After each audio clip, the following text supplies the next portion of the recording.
জার্মানিতে আসার পর থেকে আমি যেই পরিমাণের গরু মাংস আর মুরগি মাংস খেয়েছি, আমি আমার হোল লাইফে বাংলাদেশে এত পরিমাণের মাংস খাইনি।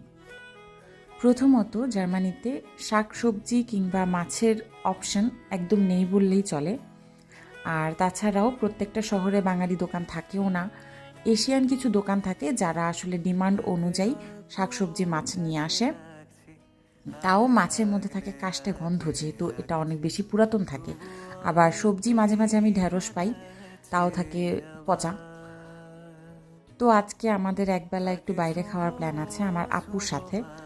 তো এখন আমি কি বানাবো বুঝতে পারছিলাম না। তো মাংস নামিয়েছিলাম, দেখি এটা আমার মেয়ের খিচুড়ির মাংস। তো 4 পিস মাংস আছে, ওটা দিয়েই আমি বিরিয়ানি করছিলাম, যেহেতু আমি বাইরে খাবো, আমার হাজব্যান্ড একটু ভালো কিছু খাক বাসায়। আমার হাজব্যান্ডের আবার মুরগি মাংস হলেই আর কিছু লাগে না, সে মুরগি